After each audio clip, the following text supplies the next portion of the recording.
Mesdames, Messieurs, bonsoir. Merci d'être présents à cette assemblée publique virtuelle du Conseil d'administration de la Société de transport de Montréal, diffusée en direct sur Internet. Désolé s'il y a eu un petit délai, mais nous voici toutes et tous réunis, alors de façon virtuelle, comme on le fait depuis malgré, ma foi, trop longtemps, mais on continue à suivre les consignes sanitaires et on a bien hâte de se revoir les uns et les autres, mais pour l'instant, nous serons en mode virtuel. Alors, les gens du conseil d'administration nous accompagnent. Elles ont été présentes et présents toute la journée pour discuter d'enjeux stratégiques, mais je vous les présente comme d'habitude. D'abord, Mme Claudia Lacroix-Perron. Claudia.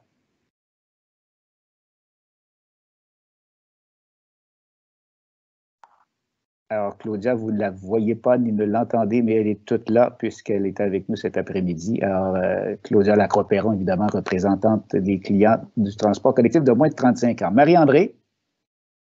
Bonsoir, Marie-André Mouget. Je suis conseillère d'arrondissement à Verdun dans le district des Marchés Crawford et présidente du comité gouvernance éthique et développement durable.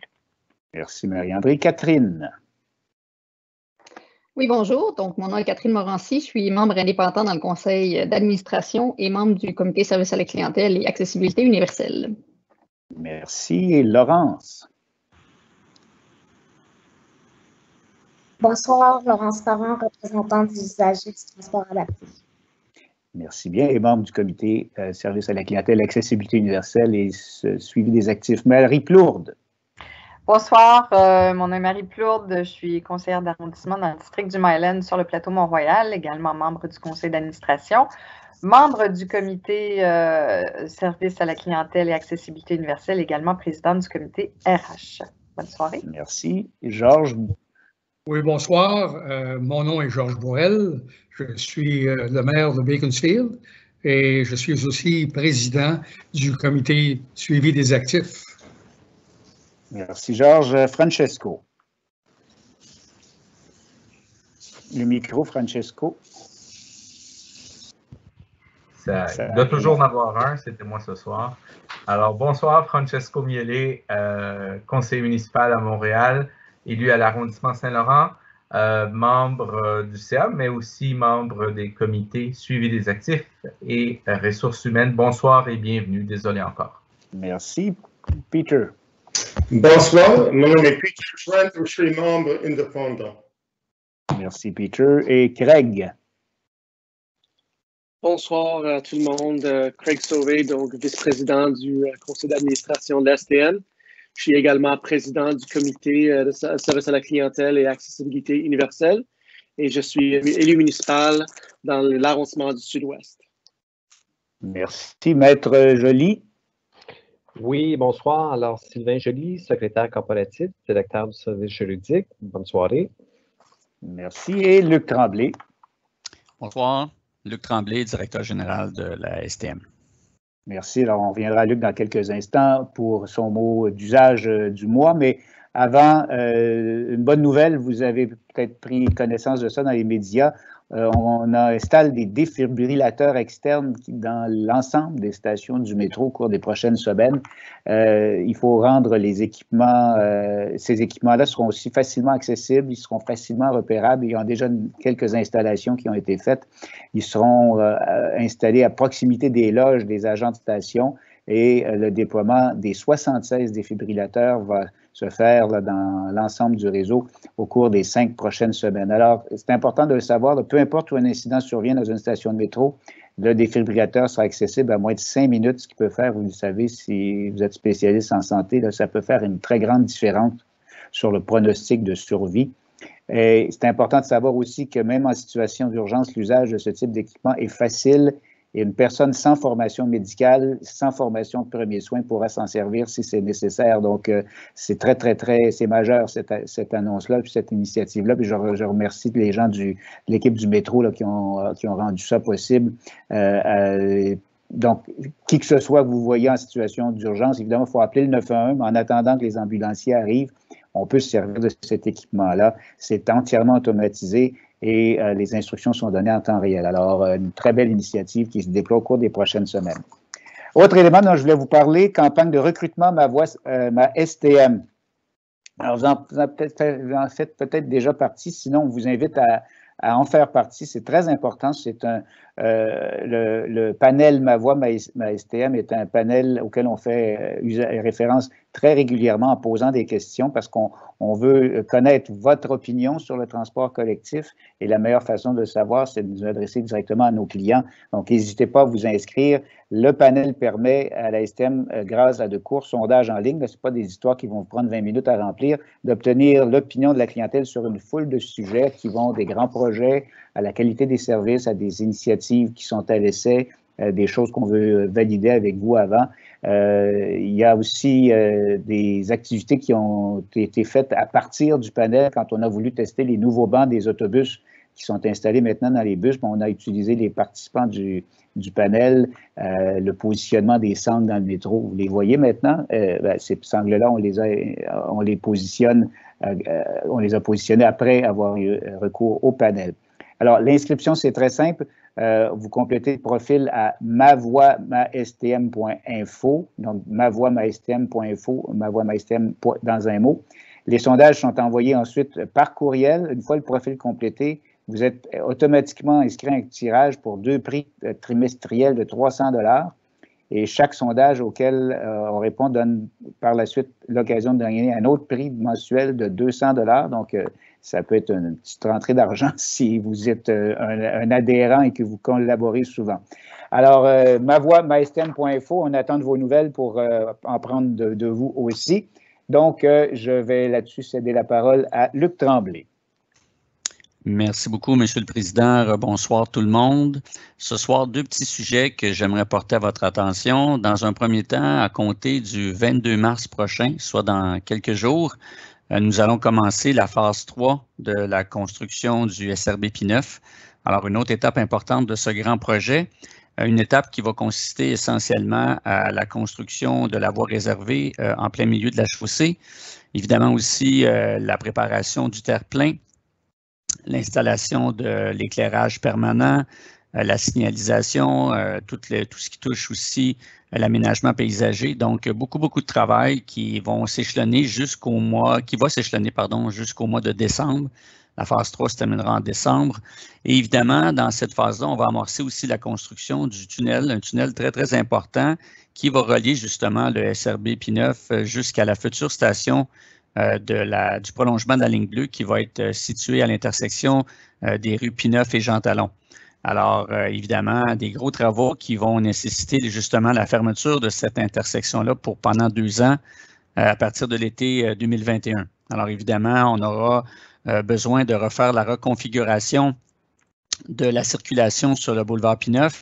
Il y aura une voie en direction nord et une voie en direction sud. Alors, on s'excuse à l'avance, évidemment, des contretemps que ça va pouvoir avoir pour la population. On va travailler évidemment avec les gens dans le secteur pour s'assurer qu'il y ait de moins de conséquences possibles. Et évidemment, il y aura aussi des détours au niveau de certains circuits de bus dans cette partie-là. Alors, on vous invite à suivre nos réseaux sociaux et notre communication pour être au courant. Alors, beaucoup de travail de ce côté-là, mais on avance, c'est une bonne nouvelle et on va franchir une autre étape importante de ce grand projet. Deuxième sujet, un peu plus, je vous dirais, moins infrastructure, mais beaucoup aussi important.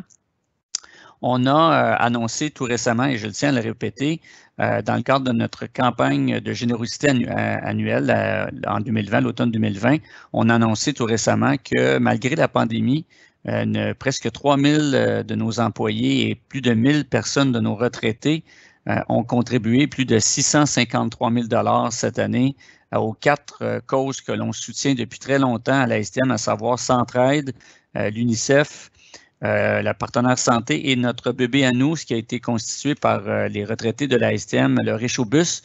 Alors, on est très, très heureux de pouvoir contribuer, surtout dans une année de pandémie encore plus. Et ce qui est quand même assez remarquable, c'est que nos employés, nos retraités ont donné encore plus d'argent cette année, en cette année de pandémie. Alors, c'est tout à fait remarquable. 40 000 $ de plus cette année d'amassé. Alors, je tiens à les remercier du plus profond de mon cœur et au nom du comité de direction aussi. Évidemment, ça démontre à quel point à la STM, on a des gens engagés et qui ne font pas seulement du transport collectif, mais qui s'occupent aussi de leurs prochains et de la communauté en général. Alors, encore une fois, merci tout le monde. Voilà, M. le Président, merci. Merci, M. Tremblay. Bravo aussi pour cette initiative de générosité. C'est très, très touchant de voir que malgré les circonstances, on a pu amasser autant d'argent. Alors, voilà, c'est le temps maintenant de passer à la période des questions. On a 9 questions ce soir. Alors, je vais vous les lire et les directeurs exécutifs, directrices exécutives vont pouvoir y répondre. Première question, c'est une question de M. Léo Ricard. 2 autres questions sont liées à celle-là, donc je vais lire les 3 questions avant de passer la parole à Mme Linda Lebrun qui y répondra. M. Ricard nous demande, depuis le 21 septembre 2020, sans aucun préavis, la sécurité et la tranquillité de plus de 200 résidents des rues Lacordaire entre Jumonville et Turenne et de Jumonville entre Cadillac et Lacordaire sont brimés par le passage de plus de 180 autobus par jour. Une pétition de plus de 260 signataires vous a été acheminée. Les résidents vous ont adressé plusieurs plaintes faisant état des problèmes de sécurité qui ont résulté du changement de trajet. Ce parcours ne semble vraiment pas avantageux aux utilisateurs du transport en commun puisque nous sommes à quelques minutes du métro Cadillac et des arrêts d'autobus de la rue Sherbrooke. Ce nouveau trajet ne semble pas encore définitif selon les réponses reçues de la STM. Quelle est votre position face au trajet temporaire de l'autobus 32 Cadillac-Jumonville? Et à quand le retour au trajet Cadillac-Turenne qui a toujours été le meilleur depuis plus de 30 ans et qui ne semble pas poser de problème pour le passage des autobus sur 2 dos d'âne allongés, toujours selon les réponses reçues de la STM. J'ai aussi la question de Mme Ghislaine Laroche. Depuis le 21 septembre dernier, le changement de parcours de l'autobus 32 pose de nombreux problèmes de sécurité signalés à plusieurs reprises dans la pétition de plus de 260 noms. Les nombreux courriels et appels adressés à la STM par les résidents des rues Lacordaire et de Jumonville qui sont concrètement affectés par le passage de plus de 180 autobus par jour. Quelle est votre position face au trajet temporaire d'autobus 32 Cadillac de Jumonville? À quand le retour au trajet Cadillac-Turenne qui a toujours été le meilleur trajet depuis plus de 30 ans? Également, la question 6. Depuis 21 septembre dernier, le changement de parcours d'autobus 32 pose de nombreux problèmes de sécurité signalés à plusieurs reprises dans la pétition de plus de 260 noms. Les nombreux courriels et appels adressés à la STM par les résidents des rues Lacordaire et Jumonville qui sont concrètement affectés par le passage de plus de 180 autobus par jour. Quelle est votre position face au trajet temporaire d'autobus 32 Cadillac de Jumonville? À quand le retour au trajet Cadillac-Turenne qui a toujours été le meilleur trajet depuis plus de 30 ans? Alors, je demanderai à Mme Linda Lebrun, qui est trésorière et directrice exécutive planification et finances, de vous donner des éléments de réponse. Mme Lebrun. Bonsoir, M. Schnob. Merci beaucoup pour les questions. Donc, bonsoir à tous. Ce dossier, vous savez, on en parle depuis le mois de septembre l'année dernière. Depuis le début 2021, tous les éléments nécessaires pour faire notre analyse ont été rassemblés. Beaucoup de rencontres ont eu lieu avec l'arrondissement pour analyser et terminer l'analyse de ce dossier-là. Présentement, l'équipe de la STM est à préparer, dans le fond, un dossier pour présenter à notre prochain comité service à la clientèle et accessibilité universelle. Et en fonction de la conclusion qu'il y aura dans ce comité, nous pourrons faire une recommandation au conseil d'administration suivant. Donc, le déroulement et la fin du dossier arrivent sous peu. Alors, à suivre. Merci, Mme Lebrun. Merci. Maintenant, une question de M. Homer Juma. Bonjour, I'm a resident of Montreal, and I'm sharing a solution to fill the gap of information about access to and within our metro station. Currently, we have surface level information, and this captures the full picture. In 4 days, I went to all 4 lines, ventured out to all 68 stations, climbed up and down 800 steps to conduct an accessibility audit. It includes information about stairs, escalators, elevators, and entrances. Using the audit data, I focused on the user experience and created bilingual posters for each station. They can be accessed here. Monsieur Juma nous propose un lien Internet. I consider people with reduced mobility, parents with strollers, elderly people, various mental abilities, travelers, and cyclists. It can be used to make better decisions about their journey, but also what neighborhoods are easily accessible via metro and also long-term decision of where to live, work, and study. I would love to discuss how we can quickly integrate these on the STM online and physical network. I'm open to sharing the content to edit and match STM's branding. Lastly, I'm also exploring ways to make this information accessible to people with visual impairment. Merci. Alors, je demanderai à Mme Geneviève Bourbeau, directrice exécutive, expérience client et activité commerciale, de répondre. Bonsoir à tous. Merci beaucoup pour la question. Je vais lui répondre en anglais, donc si jamais il y a quoi que ce soit, vous me direz. So thank you for your question and thank you for your passion because it was really amazing what you've built. I've shared it with the team and they will be in touch in a couple of days. So thank you very much and keep in touch. Thank you. Merci Geneviève. And I have the links and I will certainly go and have a look to what you're proposing as well.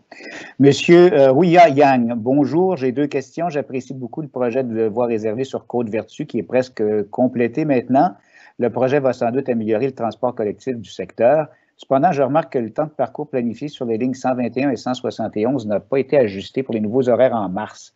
Comme le but principal de ce projet est d'accélérer les déplacements sur ce corridor, est-ce que les horaires seront ajustés pour profiter de cette infrastructure? Deuxième question, les nouveaux bus hybrides ont maintenant des sièges entièrement en plastique. Je remarque que ces sièges, surtout les strapontins, offrent un peu de friction, ce qui pourrait être dangereux lorsque le bus doit effectuer un freinage brusque.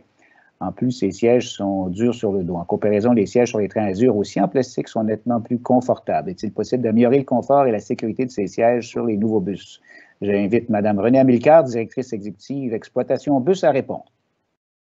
Merci beaucoup, M. Schnob. Merci pour la question. La première partie, au fait, vous savez qu'en décembre 2020, effectivement, la voie réservée a été mise en fonction et il est de coutume que la planification fasse des observations en collaboration avec l'exploitation bus. Et toutes ces analyses seront faites de manière à pouvoir réajuster les temps lorsque le temps sera venu. Vous savez que là, présentement, c'est la COVID-19 et un petit peu moins de monde, pour ne pas dire beaucoup moins de gens dans notre réseau. Puis, je vous rappelle aussi que la ligne, c'est une ligne qui sert aussi, qui est desservie aussi par l'embarquement toute porte. Donc, il y a quand même deux belles mesures et on ne veut pas manquer notre coup. Alors, on va s'assurer d'avoir assez d'informations et ensuite, la planification va faire les ajustements nécessaires. En ce qui a trait à l'autre partie de la question, justement, M. le Président en a parlé tantôt, on avait dans un premier temps des petits soucis par rapport avec les anciens sièges et il y avait eu des recherches qui avaient été faites avec l'ingénierie, puis finalement, on a utilisé le panel justement des clients pour pouvoir faire des tests à l'aveugle et c'était les sièges en plastique qui ont été retenus et vous avez tout à fait raison, ce sont des sièges qui sont similaires au métro. Par contre, la condition particulière, c'est carrément l'environnement d'exploitation. Donc, l'environnement qui est plus contrôlé dans le métro fait en sorte qu'il y a beaucoup moins de soubresauts. Mais effectivement, vos observations sont tout à fait justes parce que dans le panel dont on avait fait, ça avait été relevé, mais par contre, les avantages avaient été tellement démesurés dans le bon sens, ça a fait en sorte qu'on a pu retenir quand même cette option-là. Donc, nous allons suivre la situation avec mon collègue de l'entretien et l'ingénierie. Je vous remercie énormément. Merci, René. Question maintenant, Mme Valérie Rioux. Considérant le retour des rues piétonnes sur l'île de Montréal en 2021, que compte faire la STM pour pallier au détournement des lignes d'autobus et ainsi mettre en œuvre la recommandation 9 du rapport de l'Ombudsman de Montréal publié en décembre 2020 stipulant la nécessité de déployer des alternatives adéquates au détournement de trajets d'autobus. Alors, j'invite Mme Linda Lebrun à répondre. Alors, rebonsoir. Merci, Mme Rioux. Effectivement, c'est un dossier d'actualité. Il y a plusieurs projets actuellement de piétonisation qui sont en cours d'analyse et on travaille en collaboration avec les différents arrondissements qui vont implanter ces projets-là. On essaie, bien sûr, de maximiser notre offre de service en proposant des aménagements les plus optimaux possibles, bien sûr, pour respecter l'accessibilité universelle, mais pour le bien de chacun de nos clients. Parfois, on n'a pas le choix, on va être obligé de détourner des autobus, mais on tente de minimiser l'impact client. Donc, on va vérifier la distance de marche, la correspondance, l'accessibilité. Et peut-être une bonne nouvelle quand même, cette année, on va être capable de faire de la communication en amont pour informer notre clientèle des changements qui sont prévus pour la période estivale. Alors, c'est tout, Merci, Monsieur. Mme Lebrun. Alors maintenant, question de M. Benjamin Ma. Bonjour, j'ai récemment vu les nouveaux affichages de destination dans les autobus hybrides. plus spécifiquement les modèles 2020, je trouve qu'ils sont plus lisibles. Mais j'ai observé quelques particularités. Par exemple, pour la route 174 Côte-Vertu-Ouest, l'affichage de destination à côté affiche le mot Côte puis le mot Vertu-Ouest. Je trouve que cela est un peu étrange. Normalement, l'affichage montre Côte-Vertu puis Ouest pour quelques autobus de 3e génération et des autobus hybrides avant 2020 de 4e génération. Aussi, pour la route 460 Express métropolitain, j'ai vu une photo où un modèle d'autobus hybride 2020 affiche le mot métropolité et il manque un A à l'affichage de côté et non pas le nom complet. Je ne sais pas si ce problème a été corrigé, donc je m'excuse si c'était déjà fait. Mais j'aimerais savoir si vous avez des intentions d'améliorer les affichages dans ces modèles pour bien écrire et afficher les noms de la route. Merci beaucoup. Alors, j'invite Mme Geneviève Bourbeau à répondre. Merci beaucoup. Merci, M. Maire, pour votre question. En fait, pas de votre question, mais votre diligence, je vais dire ça comme ça, à notre égard. Donc, j'ai transféré vos informations à l'équipe qui va faire la rectification. Donc, on est déjà en train de regarder tout ça. Je vous remercie, puis je voudrais vous inviter aussi à, si jamais vous voyez d'autres anomalies comme ça, de nous les souligner au service à la clientèle. Vous pouvez nous appeler tous les jours ou nous envoyer un courriel. Ça nous permet des fois de pouvoir rectifier certaines situations qu'on n'aurait pas vues. Donc, un gros merci, puis je vous souhaite une belle soirée. Merci pour votre vigilance et votre sens d'observation, en effet. Maintenant, question de M. Jacques Séguin. Bonjour aux membres du CA de la STM. Plusieurs commerçants de la rue Bernard-Ouest, dont le Nouveau Palais, se sont joints pour faire une demande de déplacement des arrêts 51 502 et 51 526. Un courriel vous a été envoyé à cet effet, oui, en effet, on l'a reçu.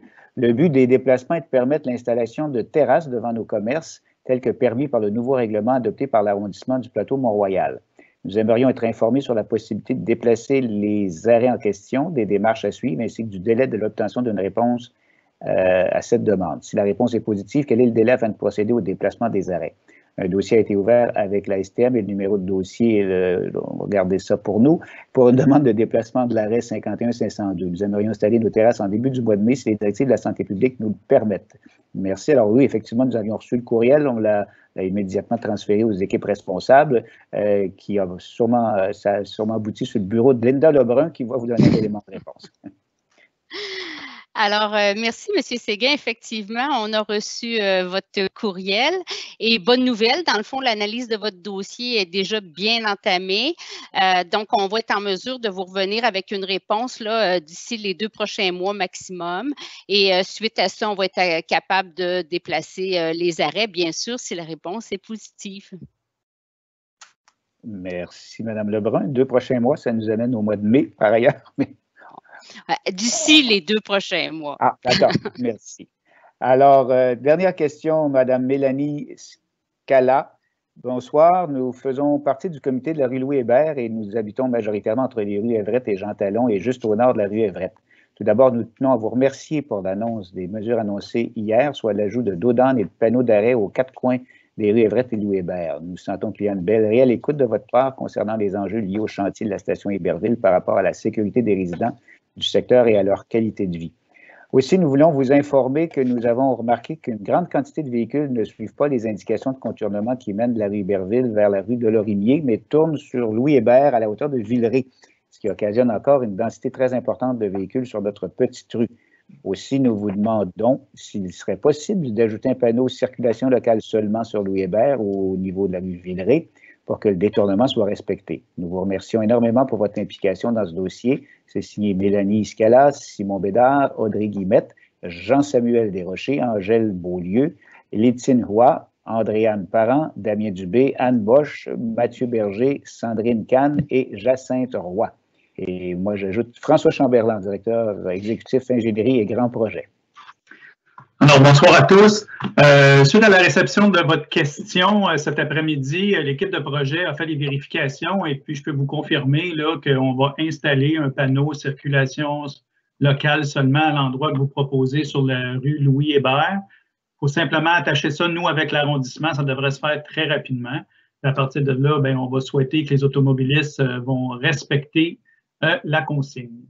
Alors, vous l'aurez appris en direct en nous écoutant. Merci, François. Merci pour ça. Alors, ça met fin à la période des questions. On passe maintenant à l'ordre du jour de l'Assemblée. Ordre du jour très court, vous allez le remarquer. Donc, article 1, à l'ordre du jour de la présente Assemblée du Conseil d'administration. Marie-André Mauger, je le propose. Et je l'appuie, Monsieur le Président. Merci, M. Miellé. L'article 1 est adopté. Article 2, 2.1, déposer le procès-verbal de correction pour le régime d'emprunt 2021.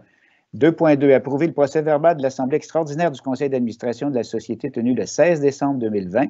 Et 2.3, approuver le procès-verbal de l'Assemblée du Conseil d'administration de la Société tenue le 3 février 2021. Craig Sauvé, je le propose, M. le Président. Claudia Lacroix-Perron, je l'appuie. Merci. Les articles 2.2, 2.1, 2.2 et 2.3 sont adoptés. Dans la rubrique 4, adjuger à Michel Guimont, entrepreneur électricien, un contrat pour l'entretien de la signalisation des voies réservées pour bus. 4.2, octroyer à Constat Canada un contrat de gré à gré, Consat Canada pour l'acquisition de la solution de télémétrie SDTR ainsi qu'un contrat de maintenance et entretien. Je les appuie, Laurence Parent. Je les propose, désolé. Catherine Morancy, je les appuie. Merci. Les articles 4.1 et 4.2 sont adoptés. Rubrique 6, adopter le règlement R139.6, modifiant le règlement déléguant à certains employés le pouvoir d'effectuer des opérations de trésorerie et de signer tout document requis à cet effet. Claudia Lacroix-Perron, je le propose. Peter Trent, je l'appuie. Merci. L'article 6.1 est adopté. Rubrique 9, 9.1, renouvellement du mandat des membres désignés par la STM au comité du régime de retraite 1992. 9.2, renouvellement du mandat des membres désignés par la STM au comité de régime de retraite CSN. 9.3, renouvellement du mandat des administrateurs du régime de retraite des employés désignés. 9.4, décréter l'acquisition immobilière de gré à gré ou par expropriation des immeubles requis dans le cadre du projet de centre d'attachement Nord-Ouest. Et 9.5, nommer un membre externe du comité technique ressources humaines du conseil d'administration. Je les propose, Monsieur le Président. Et je les appuie. Les articles 9.1, 9.2, 9.3, 9.4 et 9.5 sont adoptés. Alors, ça met fin à l'ordre du jour de l'Assemblée du conseil d'administration de la STM, de l'Assemblée régulière du 10 mars 2021. Rendez-vous le 7 avril pour la prochaine rencontre. D'ici là, soyez prudents dans nos installations. On est toujours heureux de vous accueillir et on souhaite vous voir de plus en plus nombreux prochainement. Merci. Bonsoir. À la prochaine. Bonsoir tout le monde. Bonsoir tout le monde. Merci.